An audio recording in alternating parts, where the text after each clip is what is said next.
अरे दोसर नेता रहा अभी 12 बार बोल तो लो। देखे ना मोदी जी तो गजबे करो, कोडरमा में बोलो कि कोडरमा के एमपी हम हैं, गिरिडीह में बोलो गिरिडीह के एमपी हम हैं। ए बापा सबे तो ही लगा जा, तब तो ही हमने की कर इसने आपको तो लास्ट में बोलबो gas cylinder 12 number, gas cylinder 12 number, tiger सीधा संसद के अंदर। गैस सिलेंडर 12 नंबर, टाइगर सीधा संसद के अंदर, और लुटने वाले मिट्टी के भीतर। गैस सिलेंडर 12 नंबर, टाइगर संसद के अंदर, और लुटने वाले मिट्टी के भीतर। अंत में हाँ सिलेंडर अंत में कि झारखंड वासियों सांसद ऐसा मत चुनिए जो 5 साल में एक बार मुर्गा का हाड़ दे। सांसद ऐसा चुनिए जो पारसनाथ और झुमरा के पहाड़ से जाके दिल्ली में दहाड़ दे।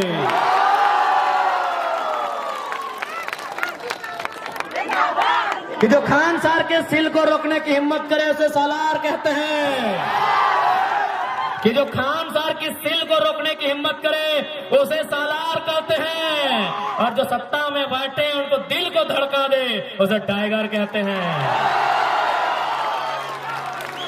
पूरा दिल एक धड़ाक धड़ाक धड़क रहा। अभी की चर्चा है पता हो गांव में, डीओ पार्टी एक भाई गलो, डीओ को एक भाई गलो, ये दादा कुछ भी भाई जो तो जीत चाहे हमें जीत, ये छोड़वा ना जीते चाहिए। तो काहे ना जीते चाहिए ना रे, तो जीतबे तो तोर बेटवा भविष्य में नेता बनतो, और हमें जीतबे तो हमार छोड़ा नेता बनता है। अगर ये जीतो तो कोकरो उठाई के नेता बना देतो रे, ये जीतो तो कोकरो नेता बना देतो। यह गाँव में चर्चा हो, दियो लागल हो कि तो जीत चाहे हमें जीत, ये टाइगरवा ना जीते चाहे, ये जीतो तो पता नहीं ककरा नेता बनाए देतो। हमने जो सोचल है बेटवा के बनाए बैरे उठा खत्म कर देतो। यह गाँव में चर्चा हो, इसलिए आज तोहनी के एकदम स्पष्ट कह देबो कि आज तोहनी के आशीर्वाद, ये जन सैलाब, और बहुत कोई मीडिया वाले खासकर बेरमो वाले मीडिया एकदम सुनिए कि बार बार जो आप बोलते थे कि आपकी सभा में जो भीड़ आ रही वो वोट देगी कि नहीं, तो यही मैदान था। तारीख था 13 मार्च, एक गमले तक खते तारीख लग 13वें लगली ना, यही मैदान था। 2 साल पहले था, तारीख था 13 मार्च। आज 2 साल बाद वही मैदान है, वो आंदोलन का था, ये राजनीति का मैदान है। वही भीड़ है, उससे ज्यादा है। तो आपसे विनम्र प्रार्थना, ये सवाल अब कृपया नहीं दोहराइएगा। आप तमाम प्रबुद्ध पत्रकारों से मेरा विनम्र प्रार्थना है। यही मैदान 2 साल पहले था, यही मैदान 2 साल बाद है, यही दृश्य 2 साल पहले था, यही दृश्य 2 साल बाद है। बस फर्क होगा कि टाइगर सड़क में दहाड़ता था, अब संसद भवन में दहाड़ेगा। समझिए, हम बात कर रहे हैं 1932 खतियान की। अब सवाल है कि 1932 के खतियान का मतलब ये थोड़ी है कि जो लोग खतियानधारी नहीं है राज्य से चले जाए। ऐसा किसने कहा आपको? बिल्कुल नहीं। पहले समझिए कि खतियान का इस्तेमाल कहाँ होगा, खतियान का इस्तेमाल कहाँ होगा, उसका उपयोग कहाँ होगा। न हम लोग मांग कर रहे हैं कि खतियान के आधार पर झारखंड की स्थानीय नीति बने, क्योंकि सभी झारखंडी नहीं होंगे, 140 करोड़ लोग झारखंडी नहीं होंगे। बात को समझिए, जितने भी गैर झारखंड के लोग यहाँ रहते हैं और अपने राज्य में भी, यानी दोनों राज्य में रहते हैं, बात को समझिए। भारत की अभी जनसंख्या मान के चलिए अनुमान 140 करोड़ है, अनुमान मानते हैं, और झारखंड की जनसंख्या मोटा मोटी 3.5 करोड़ है। तो भाई पूरा का पूरा 140 करोड़ झारखंडी नहीं हो सकता है। समझिए बात को, 140 करोड़ जो भारत की जनसंख्या है वो सबके सब झारखंडी नहीं हो सकते हैं। तो झारखंडी कौन है? तो जो झारखंड के भूभाग में रहते हैं। तो हमारे खतियान आधारित नीति का मतलब है कि इस राज्य के जो मूलवासी है, इस राज्य के बाहर जिनका सरकारी नौकरी के अलावे किसी सरकारी दस्तावेज में कोई नाम नहीं है, क्योंकि बहुत से रेलवे का नौकरी करते हैं, कोई इलाहाबाद में है, कोई कानपुर में है, कोई कर सेंट्रल नौकरी कोई कहीं कर सकता है, तो वहां सरकारी नौकरी में उसका नाम हो सकता है, लेकिन उसके अलावे उसका नाम किसी दस्तावेज में नहीं है। वो मूल रूप से झारखंडी है, जिनका सिर्फ यही नाम है, यही दस्तावेज है, यही घर है, यही मकान है, यही सब कुछ है। अब सवाल है कि खतियान के आधार पर एक स्थानीय नीति बनेगी, उस स्थानीय नीति को लागू किया जाएगा तो झारखंड की वैकेंसी होगी। झारखंड की वैकेंसी मतलब दरोगा, चपरासी, होमगार्ड, जिला पुलिस, जेपीएससी, जेएसएससी, यानी झारखंड सरकार जो नौकरी निकालेगी, झारखंड सरकार जो बहाली लेगी, उस बहाली में लागू होगा कि जिनके पास स्थानीय प्रमाण पत्र है वही लोग फॉर्म को भरेंगे। इसका मतलब थोड़ी कि आप यहाँ व्यापार नहीं करेंगे, आप यहाँ काम धाम नहीं करेंगे, आप यहाँ रोजी रोजगार नहीं करेंगे, आप यहाँ कंपनी फैक्ट्री में काम नहीं करेंगे। ये गलत है, ये भ्रम है। तो इसलिए जितने भी लोग ऐसे हैं जो इस राज्य के नहीं है, आप लोग कृपया भ्रम में ना रहे। हमारा मांग क्या है, हमारा आंदोलन क्या है, उसकी असलियत को समझने का काम करें। और मैं बिल्कुल कहता हूं, जो लोग ईमानदारी से, जो लोग निष्ठापूर्वक इस विषय को समझते हैं, वो कहीं का रहे हमारे साथ खड़े हैं। और साथ ही साथ इसलिए उस भ्रम से बाहर निकलिए। बाकी हमारा डिमांड क्या है, निजी क्षेत्र में 75%, यानी 25% में बिहार, यूपी, बंगाल, उड़ीसा के कहीं के लोग आए, कहेंगे कि आप लोग बिल्कुल दुविधा में ना रहे, एक श्वेत पत्र जारी कीजिए, एक श्वेत पत्र जारी कीजिए कि आप एक ही राज्य के स्थानीय निवासी हैं, आप दूसरे राज्य का किसी प्रकार का संवैधानिक लाभ नहीं ले रहे हैं। हम लोग की एक सर्वे की टीम बनेगी और उन लोगों को तरहीज दिया जाएगा। चलिए आप ज्यादा समय नहीं लेके आप 10 मिनट संसद के चुनाव पे बात करेंगे। बहुत सारे लोग कहेंगे कि हमारी लड़ाई मांग सही है कि नहीं है, तो स्पष्ट कहेंगे कि भारत के संविधान में आर्टिकल 371A में साफ साफ लिखा है कि नागालैंड नागाओं का होगा। नागालैंड में अगर प्रधानमंत्री भी कुछ कानून बनाएंगे तो नागालैंड की विधानसभा से परमिशन लेंगे। तो ऐसा नहीं कि ऐसे कानून नहीं है देश में, ऐसे कानून इसी देश में है, इसी देश के संविधान में ऐसे कानून है। बस हमें आवश्यकता है कि सदन में अपनी दुर्दशा को, अपनी दर्द को, अपनी पीड़ा को मजबूती के साथ प्रस्तुत करने। अब हमने अपन भाषा में, अब सवाल ये है कि संसद के चुनाव, तो संसद के चुनाव ई खातिर है कि जे हमने राज्य के मुद्दा जो सेंट्रल में हल भय सकल है, जैसे यहाँ कोल के मैटर है, यहाँ विस्थापन के मैटर है, यहाँ और भी जो चीज है जो सेंट्रल में हल भय सकल है, और प्रमुखता से हमने के संसद लेके देते।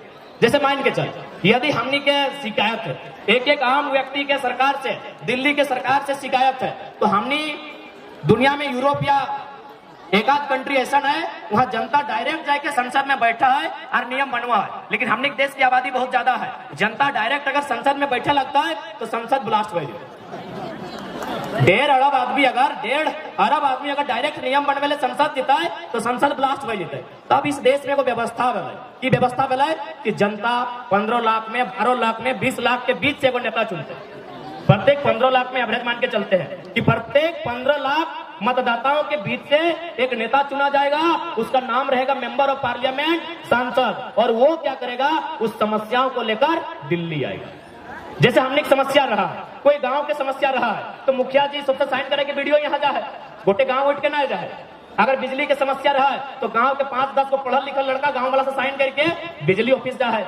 अगर मास्टर से कोई प्रोफेसर से समस्या रहा है तो 4-5 को लड़का ऊपर से मिला है, पूरा गांव उठ के ना जाए। तो ठीक उसी प्रकार 15 लाख में, 17 लाख में, 12 लाख में, 16 लाख में, 14 लाख में एक एमपी चुनेंगे जो जनता के समस्या के उठाई के दिल्ली लेके जीता है और दिल्ली से होकर अधिकार लेके गांव वापस है।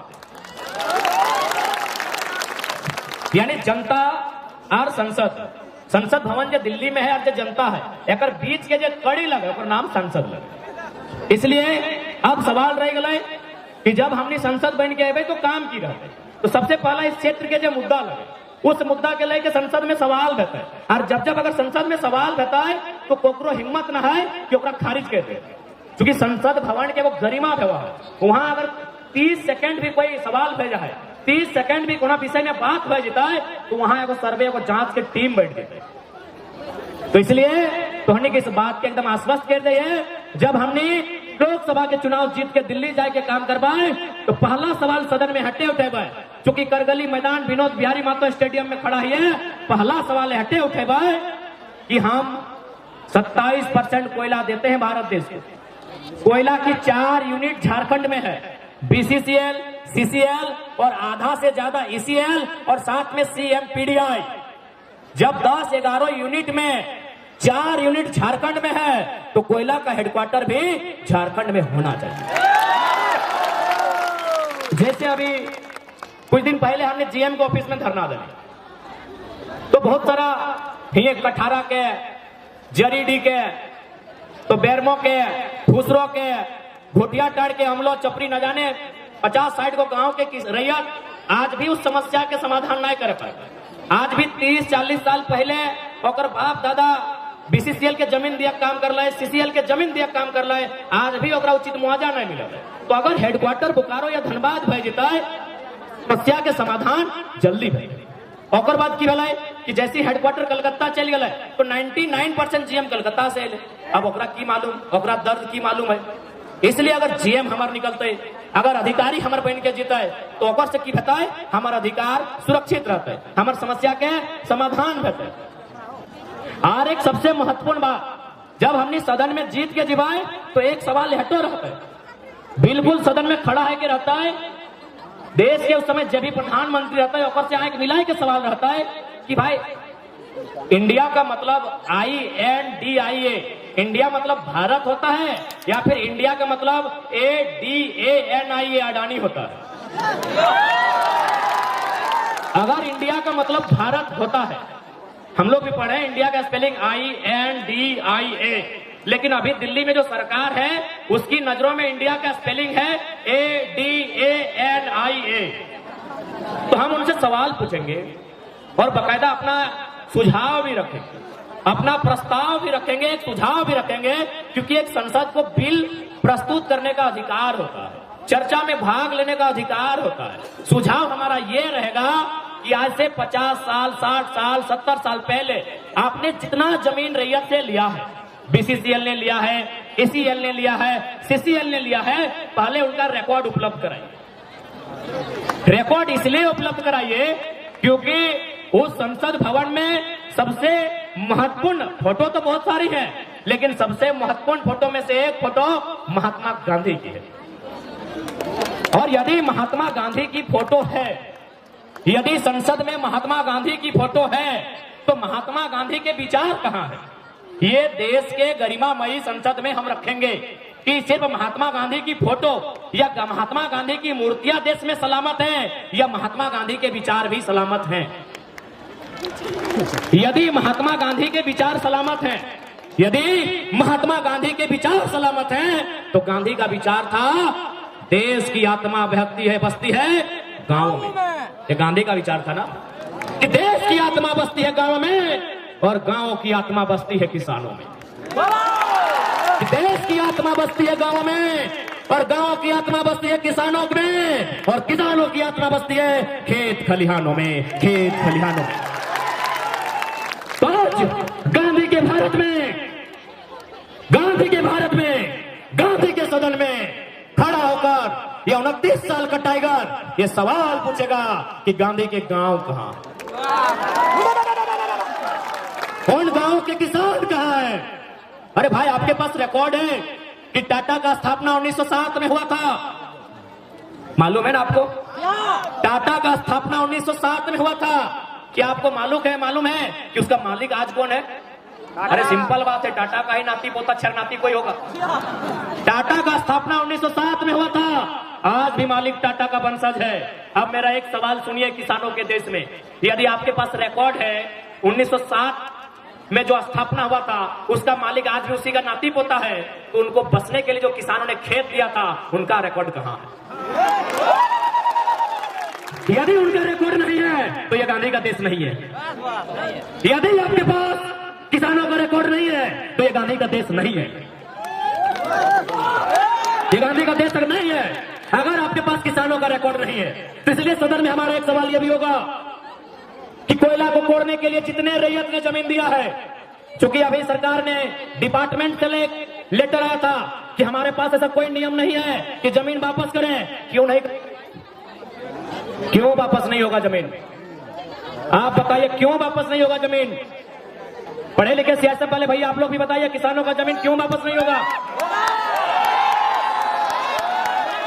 मेरी बात पूरा सुनिए, किसानों का जमीन वापस क्यों नहीं होगा? किसानों का जमीन भारत सरकार का नहीं है भैया, आप लोग भी सुनिए, क्योंकि जहां कोयला है वहीं आपको ड्यूटी दिया जाता है। लोग धरना करते हैं, आप लोग लाठी लेके जाते हैं, अच्छा बात है, आपका ड्यूटी है, आप हमारे ही भाई हैं, आप कोई अमीर के बेटे नहीं है, नहीं तो आप सीएसएफ की नौकरी नहीं करते।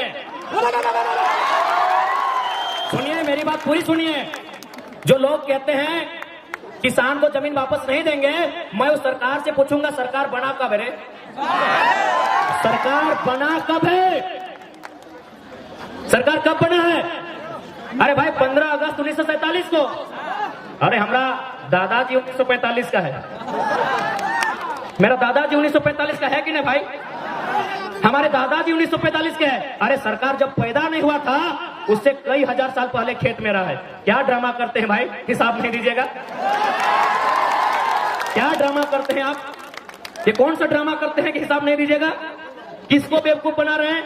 सरकार 1947 में बना है और हम 47 से हैं कि ईसा पूर्व से हैं, हम बुद्ध काल से हैं कि हड़प्पा काल से हैं कि उससे 1000 साल पहले से हैं, उसका कोई रिकॉर्ड भी नहीं है।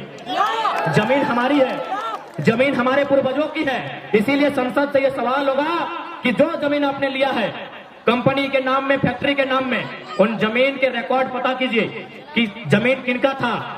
उस जमीन को जो गड्ढा किए हैं उसमें बालू डालिए, गिट्टी डालिए, छर्री डालिए और लास्ट में मिट्टी डालिए और किसान को जोतने के लिए वापस कीजिए। अगर देश की सरकार ये करेगी, कोई सरकार रहे, तब हम मानेंगे ये गांधी का देश है, नहीं तो नहीं मानेंगे। तभी मानेंगे ये गांधी का देश है। अरे भाई अजीब है, आप कहते हैं गांधी का देश है, गांधी का देश है, गांधी का देश है और केवल गांधी की तस्वीर है, केवल महात्मा गांधी का फोटो है, केवल महात्मा गांधी की मूर्ति है। गांधी के विचारों की हत्या ये रोज करते हैं। अरे नाथूराम गोडसे ने 30 जनवरी 1948 को गांधी के शरीर की हत्या की थी। आज सरकार में बैठे लोग, मंत्रालय में बैठे लोग, ब्यूरोक्रेट्स में बैठे लोग गांधी के विचारों की हत्या नहीं, गांधी के विचारों की हत्या भी करते हैं और उनके आदर्शों को अपने पांवों तले कुचल देते हैं। ये नहीं था गांधी का विचार, ऐसा नहीं था गांधी का देश, ऐसा नहीं था गांधी के सपनों का भारत। अगर गांधी के सपनों का भारत देखना चाहते हैं तो सबसे पहले जो विधायक एक दिन में 1 करोड़ कमा रहे हैं उसको बंद कीजिए। ये गांधी का विचार नहीं है। गांधी का विचार है resources are made for our need, resources are made for. पहले रिसर्च का मतलब समझ चुके, इंग्लिश का कहावत है, रिसर्च मतलब कोयला। अरे क्या टिक टिक करे, बंद कर। रिसर्च मतलब, रिसर्च बहुत होता है लेकिन सिर्फ कोयला समझिए। रिसर्च मतलब कोयला। यानी क्या गांधी का स्टेटमेंट है, गांधी का विचार क्या है? Resources are made for our need, not for our greed. 1 crore आदमी एक दिन में कमा रहा है और उसी बेरमो में लोग भूख से मर रहे हैं, उसी बेरमो में लोग दुख से मर रहे हैं, उसी बेरमो में लोग गैस से मर रहे हैं, उसी बेरमो में लोग विस्थापित होकर मर रहे हैं और आप कहते हैं गांधी का भारत है। नहीं, ये गांधी का भारत है। और साथ ही साथ मैं तमाम विधायक, तमाम सांसद जो अपने आंगन में, जो अपने कहीं की तस्वीर लगाते हैं, देखिए नौटंकीबाजी मत कीजिए। उनको एक संदेश देंगे, नौटंकीबाजी मत कीजिए। अगर सच में गांधी को मानते हैं, सच में अगर डॉक्टर भीमराव अंबेडकर को मानते हैं, सच में अगर वीर भगत सिंह को मानते हैं, बिरसा भगवान को मानते हैं, विनोद बाबू को मानते हैं, सच में अगर आप अब्दुल कलाम को मानते हैं, तो अपनी 90% जमीन, अपना 90% टाका पैसा जनता को दान कीजिए, क्योंकि जनता ने आपको जिताया है, आप व्यापारी नहीं है। आप व्यापारी नहीं है भैया। अगर कोई व्यापारी करोड़ रुपया एक दिन में कमाए हमको दिक्कत नहीं है। कोई अगर व्यापारी एक दिन में 1 करोड़ कमाएगा हमको दिक्कत नहीं है, बिल्कुल दिक्कत नहीं है, वो व्यापार कर रहा है। कोई व्यापारी अगर दिन में लाखों रुपया कमाएगा हमको दिक्कत नहीं है। कोई जनप्रतिनिधि अगर 1 रुपया एक्स्ट्रा कमाएगा हमको दिक्कत है, क्योंकि अपने बाप के नहीं, हमारे वोट से वो नेता बना। इसलिए अपने सारी प्रॉपर्टी 90% दान कीजिए, फिर गांधी की तस्वीर लगाइएगा। और हम लोग स्पष्ट कहेंगे, अगर लोकसभा का चुनाव जीतते हैं तो हमारा पहला घोषणा आज भी डंके की चोट में कहेंगे कि संसद में जब हमारी उपस्थिति होगी 75% जनता के बीच हम दे देंगे। जनता जो करे 75% सैलरी हम लोग जनता के बीच देंगे। दूसरा महत्वपूर्ण बात, हमारा क्षेत्र से बाहर एक बित्ता जमीन नहीं होगा। हम लीडर बनने आए हैं, ब्रोकर बनने नहीं आए हैं। हम लीडर बनने के लिए आए हैं, ब्रोकर बनने नहीं आए हैं। इसीलिए मेरे क्षेत्र के बाहर मेरा 1 इंच जमीन नहीं होगा। यदि आप सुन लेंगे, दीदी ले बोला नहीं है, यदि आप कभी भी सुन लेंगे कि जयराम महतो का 1 इंच जमीन उसके क्षेत्र के बाहर है, 2029 में हमको वोट मत कीजिएगा। पार्टी बदलने से देश नहीं बदलता है, नेता बदलने से देश नहीं बदलता है, सोच बदलने से देश बदलता है। और हमारी सोच स्पष्ट है, लीडर अगर हम हैं तो लीडर का मतलब होता है जनता के सुख दुख के लिए लड़ना। इन लोग तो पूरा झारखंड खरीद लिया है। और चूंकि हम लोग नई पार्टी बनाए हैं, हमारी पार्टी में एक नियम ये भी होगा कि एक पीढ़ी ऊपर एक पीढ़ी नीचे हम लोग इलेक्शन में टिकट देने नहीं जा रहे हैं। जैसे अभी अनूप के बहु विधायक लड़े, सांसद लड़े लग लो, सांसद के बहु विधायक लड़ गए, यानी घरे घरे घरे उल्टा हमने पार्टी में ना बैठो, यानी एक पीढ़ी ऊपर एक पीढ़ी हेठे हमने ब्लड रिलेशन में, यानी अपन रिश्तेदारी में कोई टिकट हमने पार्टी से नहीं दिया। बिल्कुल नेपोटिज्म हमारी पार्टी में नहीं चलेगा। एक पीढ़ी ऊपर एक पीढ़ी नीचे। अब ओकर बाद अगर कोई टैलेंटेड आदमी आएगा तो की करवा, हमने 50 साल बाद अगर कोई आएगा तो भाई उठा पारी। यानी हम लोग के जीते जी हम लोग के पॉलिटिकल करियर जब तक रहेगा, हमारे परिवार से कोई नया लीडर नहीं आएगा। अच्छा, कौन परिवार भाई? हमारा परिवार नहीं है क्या? बेटा हमने परिवार नहीं लगे की? हमने माए मौसी दीदी काकी जेठी नहीं लगे की? हमने काका जेठा नहीं लगे की? तो कौन परिवार भाई? हम जिसके लिए चुनाव लड़ रहे हैं उसको दरकिनार करके हम अपना मतलब ब्लड रिलेशन में टिकट देंगे। इसलिए नेता वो चुनिया जो जनता के बारे सोचे, ना कि अपन पत्नी के बारे। यहाँ संसदों पत्नी के बारे और विधायक भी पत्नी के बारे। यहाँ संसदों अपने बहू के बारे और विधायकों बहू के बारे, और जनता की करता जा कहीं घास निकलो।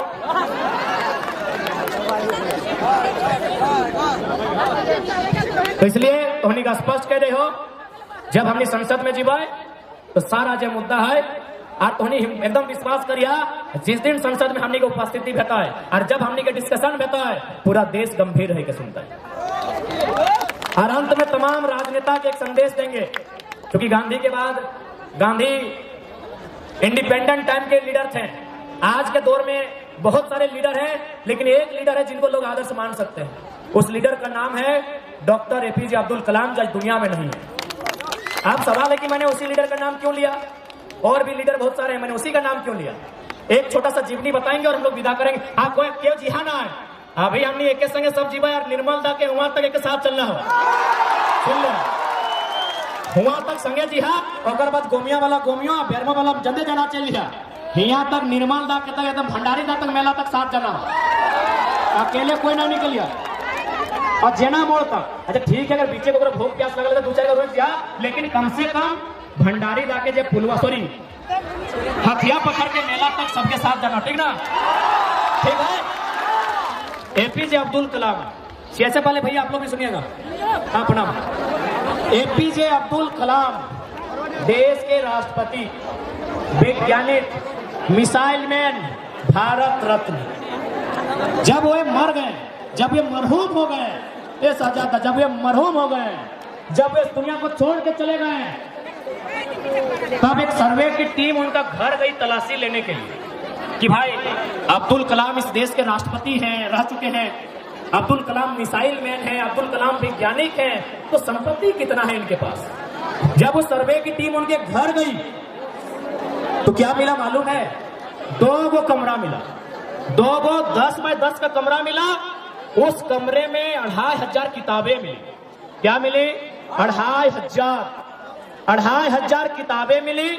12 या 16